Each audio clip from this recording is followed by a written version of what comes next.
The crew that made one of the most influential horror films in American cinema had about 3 weeks, a few borrowed vehicles, and a budget a mid-sized studio would have spent on one sequence. Their monster was a mask off a costume shop shelf. The autumn leaves scattered across the lawns got swept up after every take, so they could be thrown down again for the next shot. Nobody could afford a composer, so the director wrote the music himself. Audiences were frightened so completely that the industry spent the next decade trying to reverse engineer the effect. Almost none of it was planned, and the first accident arrived before a word of the screenplay existed, when the story had nothing to do with the last night of October. Number 1. It began under a different title. Producer Irwin Yablans had watched Assault on Precinct 13 and come away convinced that its director could do a great deal with very little. What he brought to John Carpenter was a premise rather than a story. Teenagers looking after other people's children in quiet houses and someone outside watching them. The working name was blunt about it, The Babysitter Murders, and no part of the concept tied it to any particular night of the year. Yablans was the one who suggested October 31st. He argued that setting the whole story on a single holiday evening would give the picture a built-in identity, a reason for audiences to remember it, and a distributor's hook that came free. Mustafa Akkad put up the financing, $300,000, which was small even by the standards of independent horror at the time. The holiday setting solved practical problems as much as commercial ones. A story confined to one night in one neighborhood allowed a small cast, a handful of locations, and no need to show the passage of time. Carpenter has described the arrangement without much romance. He was a young filmmaker being handed a commercial concept, a tight schedule, and enough freedom to shoot it his way. The mythology that grew around the character came afterward, built by sequels, imitators, and 40 years of Octobers. What existed at the start was a producer's instinct about a date on the calendar and a writer who now had 3 weeks to turn it into a screenplay. Number 2. The script took just 3 weeks. Early in 1978, with a shooting date already fixed, Carpenter and Deborah Hill divided the writing between them along lines that matched what each of them actually knew.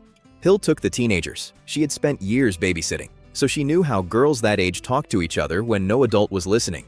The drifting, half-bored conversations about boys, homework, and cigarettes fill the middle of the picture.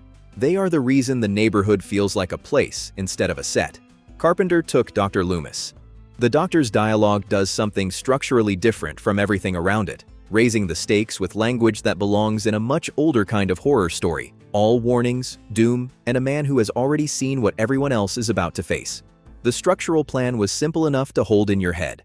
Build the story so a scare beat arrived at regular intervals, keep the geography tight, and never write anything the budget could not deliver. No page of the screenplay required a set that did not already exist somewhere in a Los Angeles suburb. About 3 weeks after they started, they had a finished draft. The two of them worked fast and in close contact, which is part of why the finished pages read as one voice despite the split. The shape of the story was so economical that the production almost never had to solve a structural problem on the day. Number 3. Haddonfield hides real life in jokes. The Illinois town at the center of the story does not exist, but the name on its road signs belongs to a town in New Jersey. Deborah Hill grew up in Haddonfield, and she handed the name to the fictional suburb where the story unfolds. Several street names came from the other side of the writing partnership, lifted from Carpenter's years in Bowling Green, Kentucky.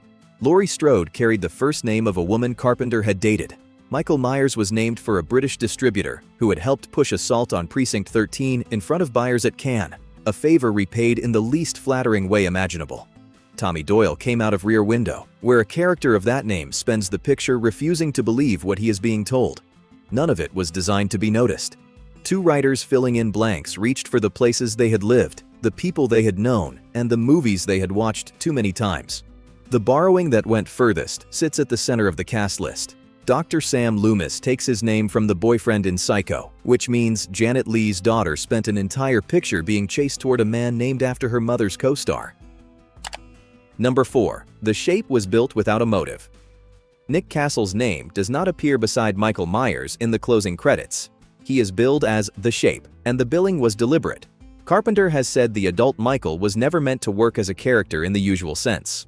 Two things fed into it. One was a visit he made to a state mental hospital as a college student in Kentucky, part of a psychology class, where he was taken through the most serious ward and saw a boy of about 12 or 13 with a blank, unfocused stare that he later described as a schizophrenic look.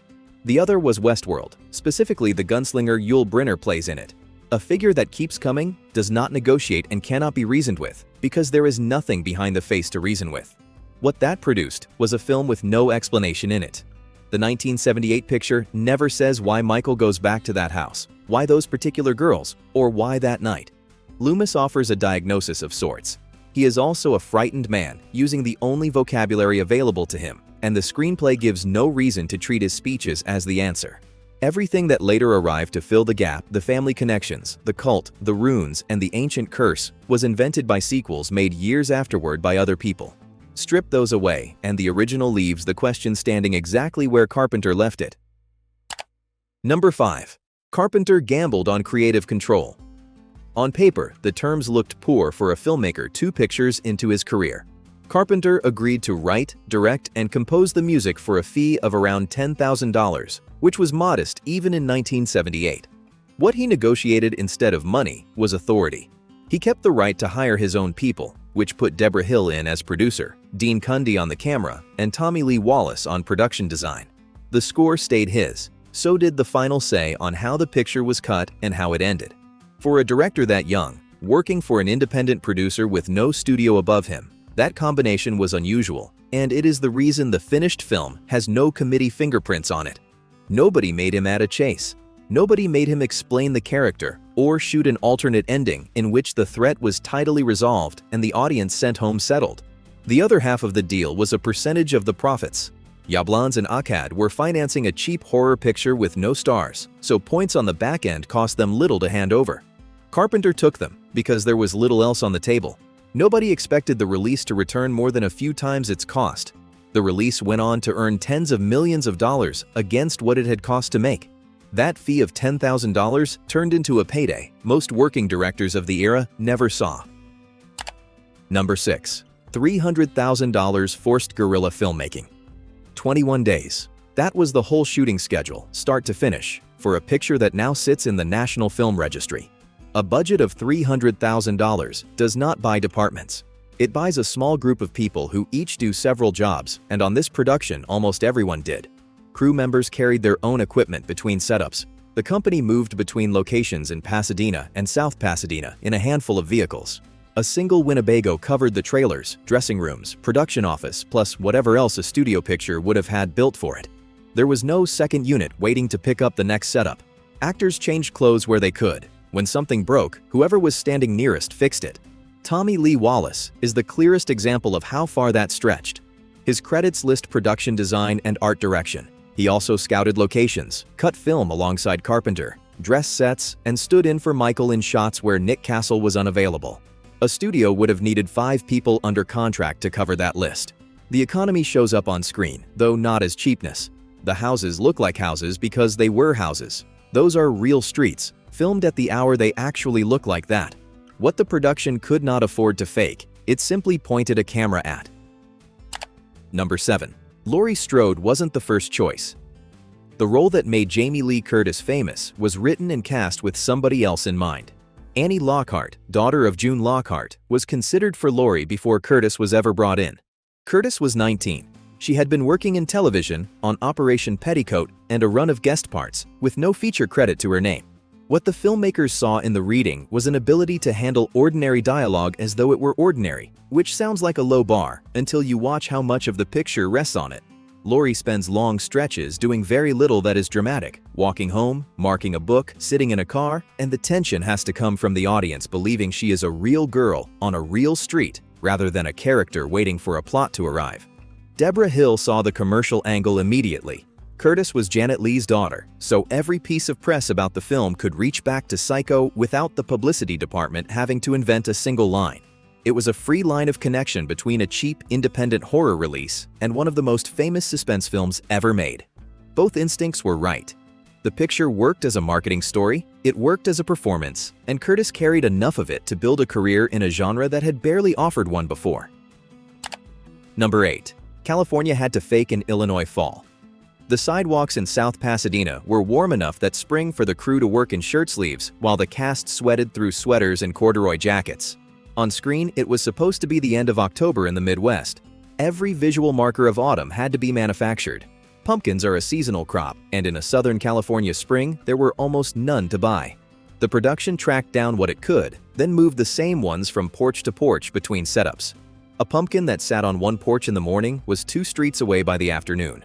Leaves were the bigger problem. The trees on those streets were green, full, and entirely wrong. The art department bought bags of dried leaves, then scattered them across lawns, gutters, and pathways before each shot. The supply was finite. The budget did not stretch to more, so crew members went out after every take, gathered the leaves back up, and laid them down again for the next angle. The same handful of leaves fell across Haddonfield for 3 weeks. Camera placement did the rest. The neighborhood had been picked partly because its older 2-story houses, deep porches, and mature front gardens read as Midwestern instead of Californian. Dean Cundy and Carpenter then composed shots to keep palm trees out of view, which in that part of Los Angeles takes constant attention. They favored overcast light and late afternoon hours when the color temperature could pass for a colder climate. Hedges, fences, and parked cars were used as blockers.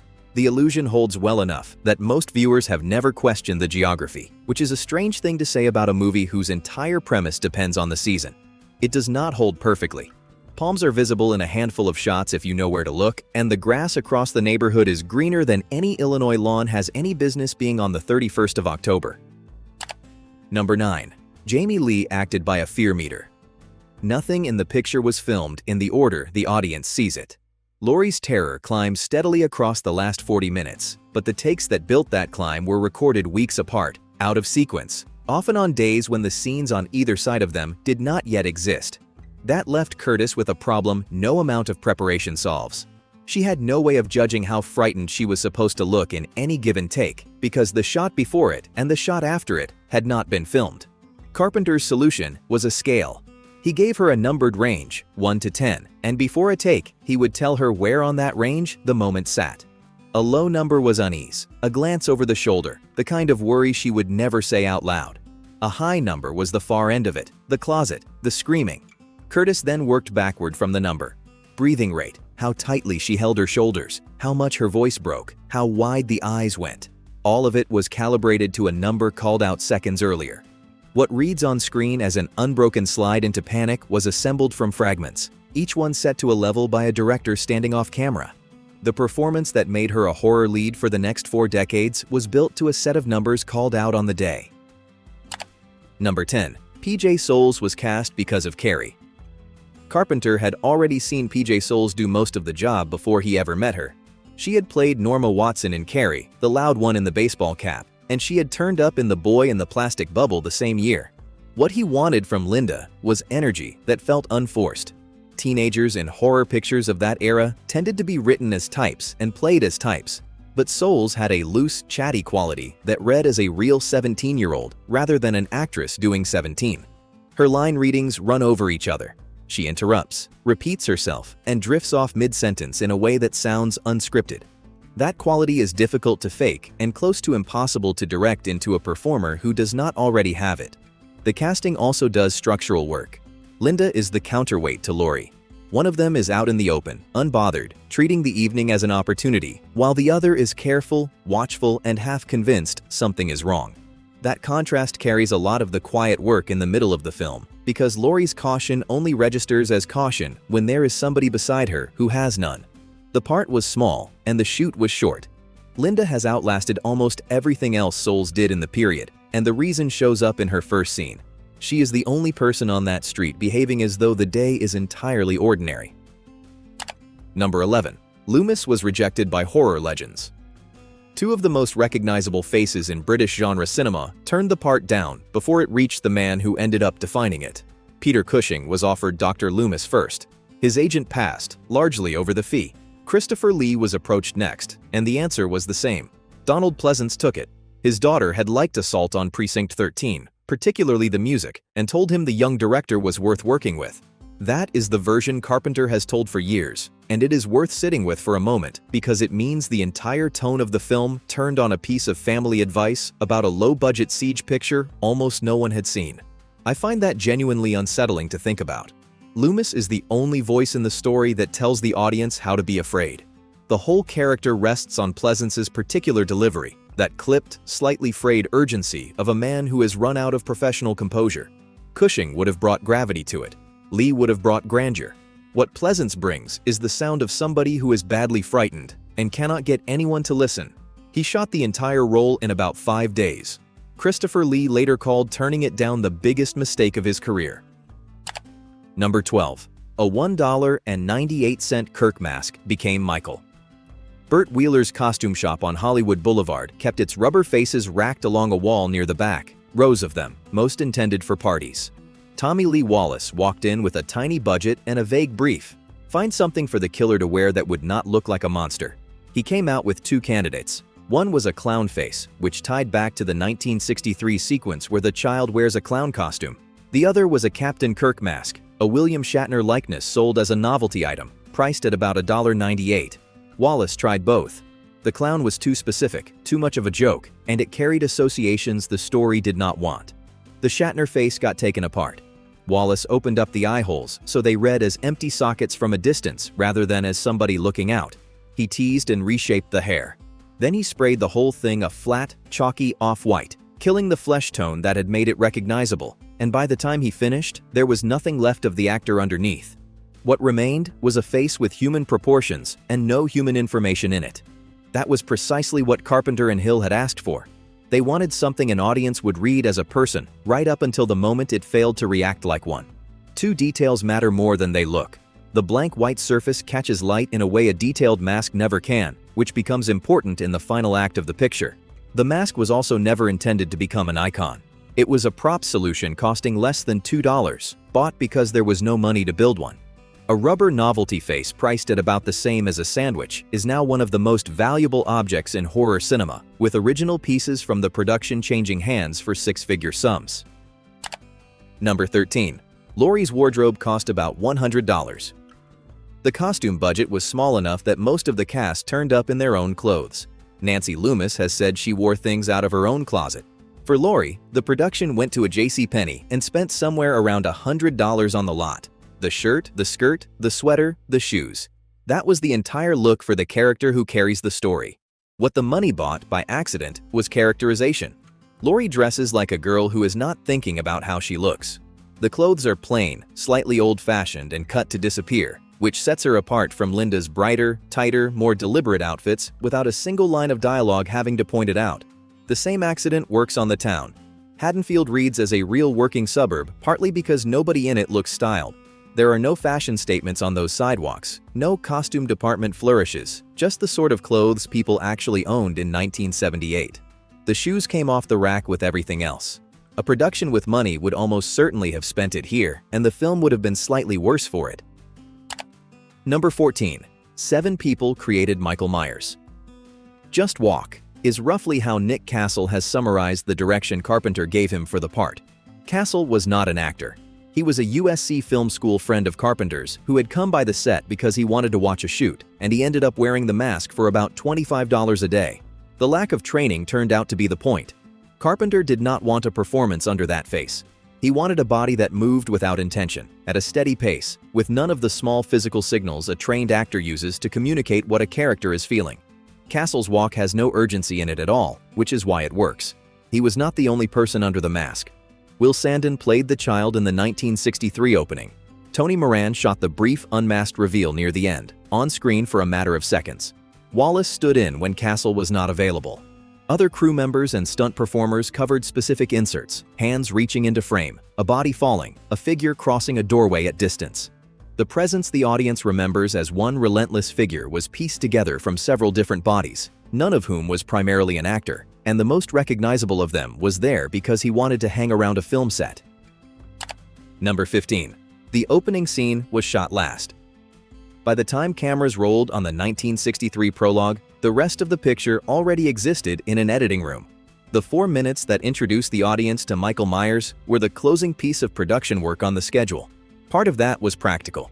The house standing in for the Myers home had sat empty for years, with peeling paint, damaged plaster, and rooms that looked abandoned rather than lived in.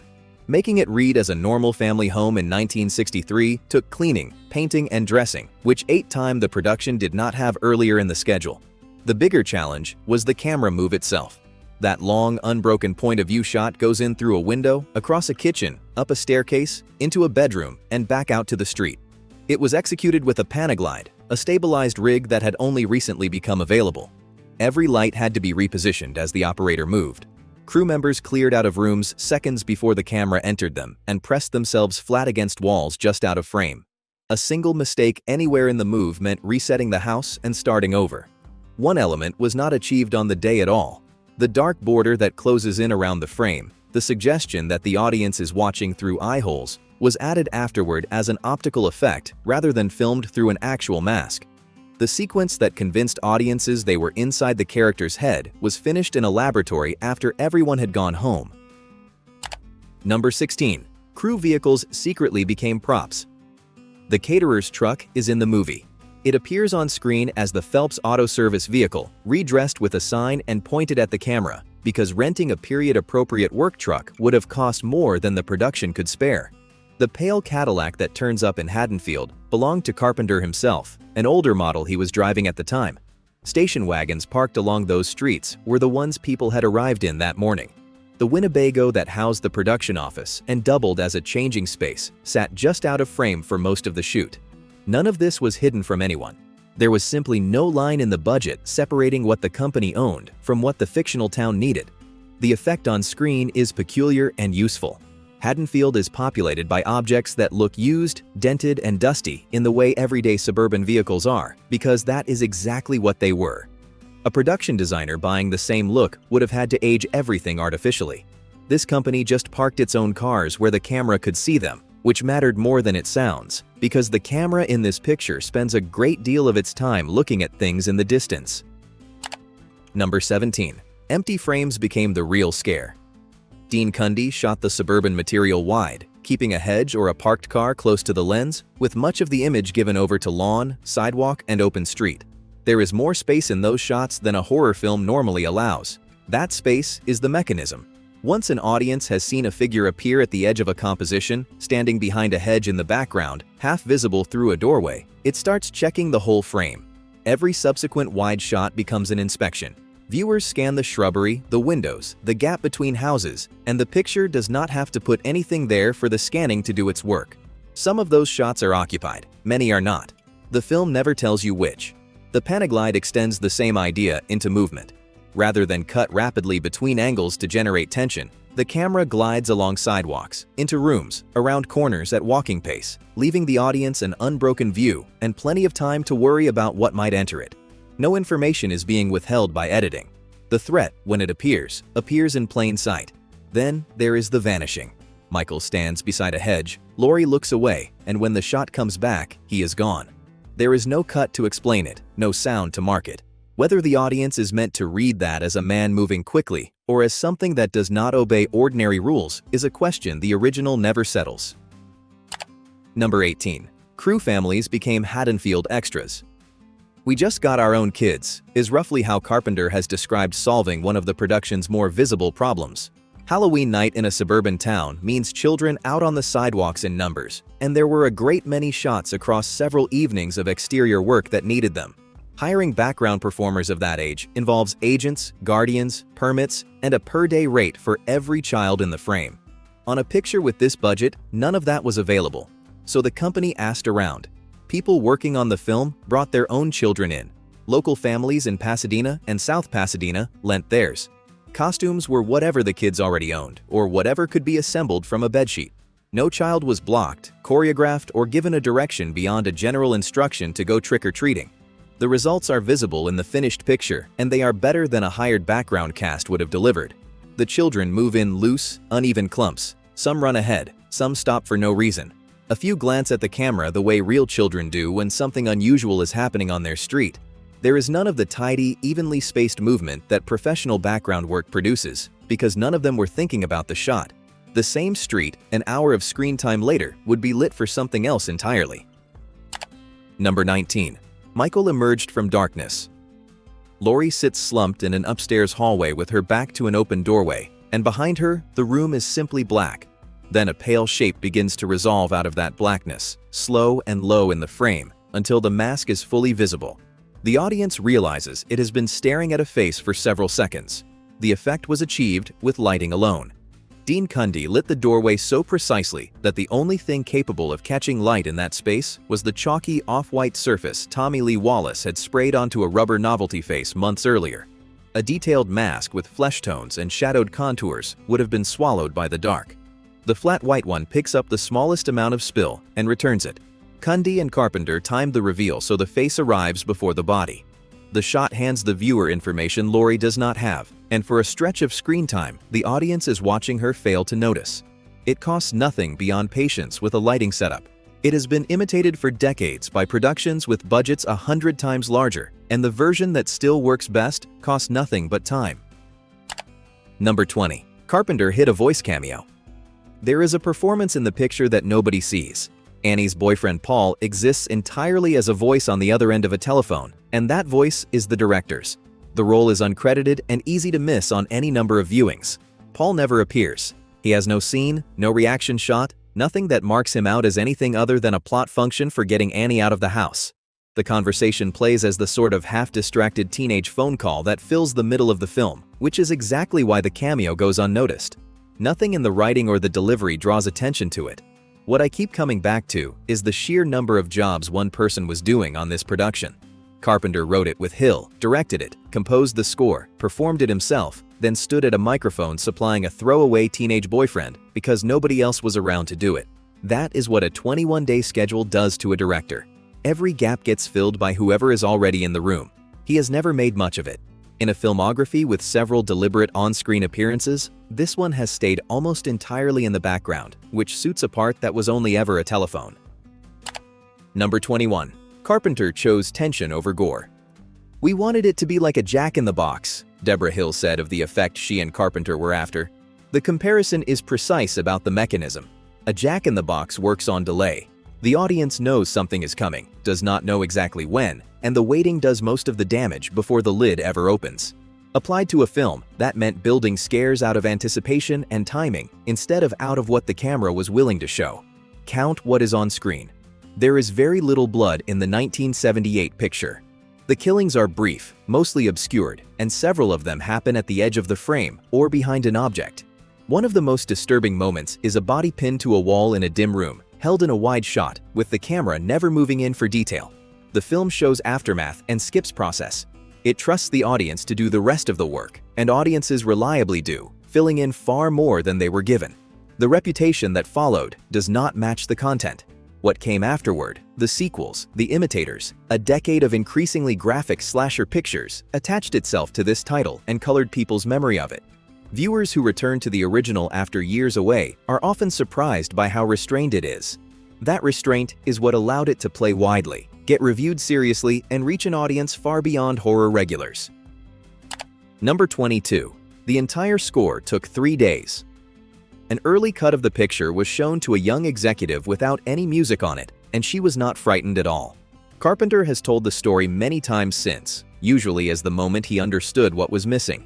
Hiring a composer and an orchestra was never a possibility on this budget, so the job fell to the director, who had been writing music since childhood.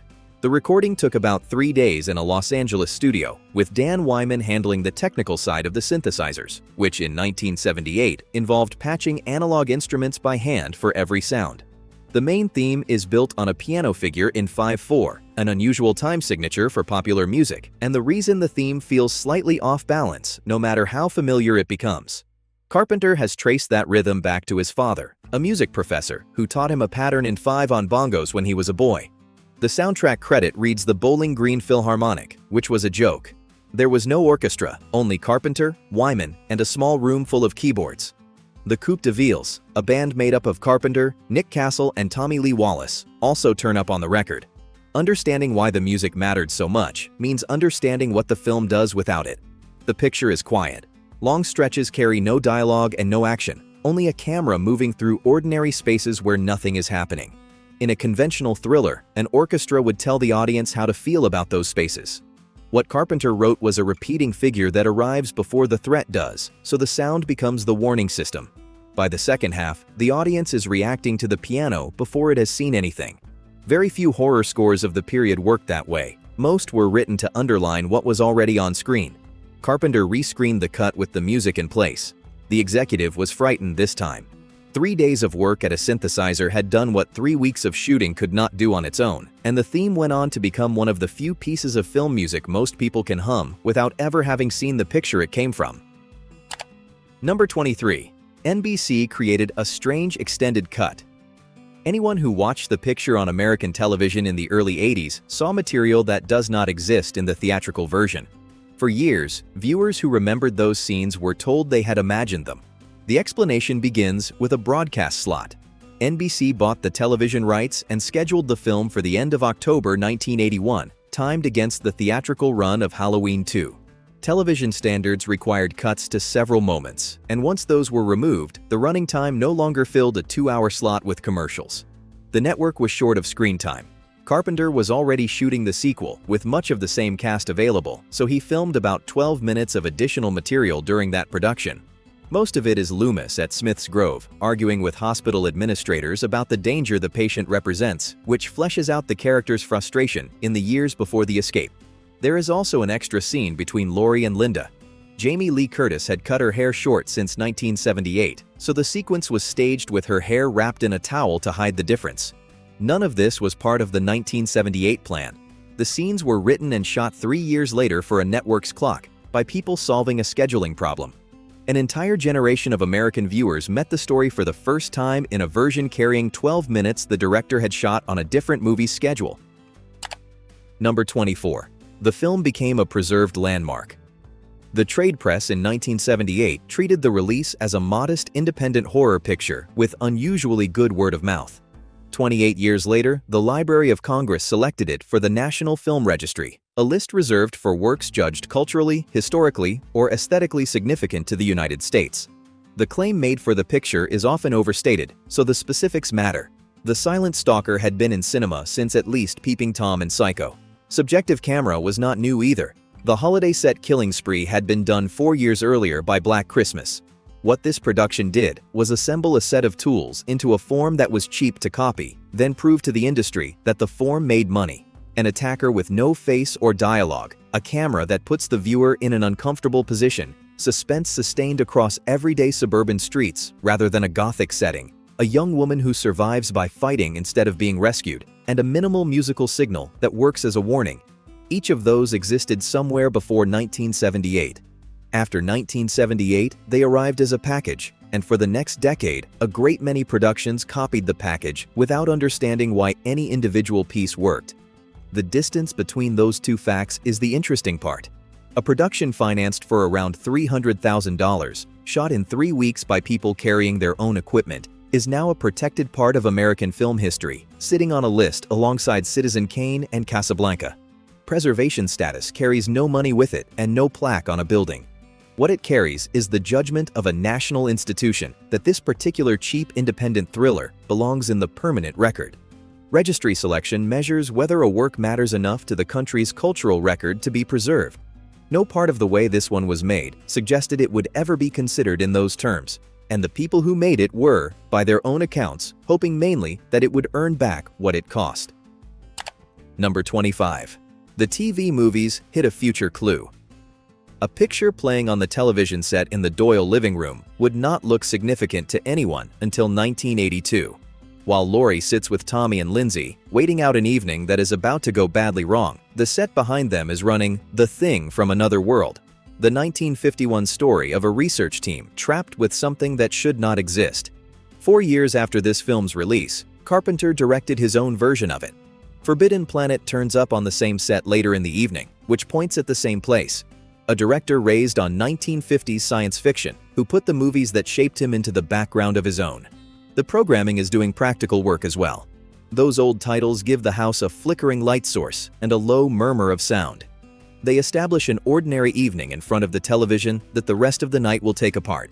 Whether Carpenter was consciously nodding toward a project he already wanted to make, or simply reaching for the films he loved to fill a screen, is not something the record settles. The likeliest answer is the plainest one, which does not make the coincidence any less strange to watch now. Number 26. Word of mouth built a box office giant. The premiere was held in Kansas City on the 24th of October, 1978. There was no coordinated national launch and no serious advertising campaign because there was no money for either. What followed was a slow regional rollout, city by city, over a period of months. Prints moved from market to market as demand appeared. In several places, the film opened quietly, played to modest houses in its first week, then filled up in the second and third as people who had seen it told other people to go. That pattern is unusual, and it is difficult to manufacture. A studio release with a large advertising spend front-loads its audience, then declines week by week. This one climbed. Critical attention followed, rather than preceded the success. Gene Siskel and Roger Ebert both championed it on television. Ebert placed it among the year's best pictures, comparing its command of suspense to Hitchcock. Reviews of that weight, arriving for a cheap independent horror release, gave exhibitors a reason to hold it and gave audiences outside the horror crowd permission to buy a ticket. The arithmetic ended up being extraordinary. A picture financed for roughly $300,000 took in tens of millions worldwide, stood for years as one of the most profitable independent productions ever made, and did it without a single week of the marketing that normally produces those numbers. Number 27. Pleasence helped rewrite the final scare. A wet lawn at night, seen from a first-floor balcony, empty where a body ought to be. That is the image the screenplay asked Donald Pleasence to react to, and the direction on the page was surprise. He suggested something else. Rather than shock, Loomis would look down and register something closer to confirmation, the expression of a man discovering that the thing he has been warning everyone about for 15 years is exactly as bad as he always said. Both versions were filmed. Carpenter used the one Pleasence proposed, and it changes the whole ending. The face on screen belongs to a man who has just been proved right about something monstrous and takes no comfort in it. Then the picture stops telling you where to look. The last minute is a run of static shots of places the audience has already been. The staircase, the living room, the darkened bedroom, the house across the street, the empty sidewalk. Nobody is in any of them. Over the top of it, the breathing continues. That is the whole argument of the film, delivered without a line of dialogue. There is no body, no explanation, and no boundary drawn around the place where the threat could now be. What Carpenter withheld at the beginning, a reason, he withholds again at the end. The last thing the audience is left holding is the sound of something still out there, still unexplained. Almost everything that makes this film work started as a limitation. A mask off a costume shop shelf because there was no money for a creature effect. The same bag of leaves thrown down and swept up for 3 weeks since Southern California had no autumn to offer. Clothes from a department store, cars out of the crew's own driveways, children borrowed from the neighborhood, a score written in 3 days by the director. Every one of those was a workaround, and together they produced a picture with no fat on it at all. The other half of the reason it endures has nothing to do with money. Carpenter and Hill declined to explain their villain. Every attempt made since to fill that gap has made him smaller. What survives is a shape in a suburban street on an ordinary evening, in a town that looks like the one a lot of viewers grew up in, which is a much harder thing to shake off than any amount of backstory. If digging into how films like this were actually put together is your kind of thing, subscribing keeps more of it coming your way. So of everything here, which detail changed how you see Halloween the most?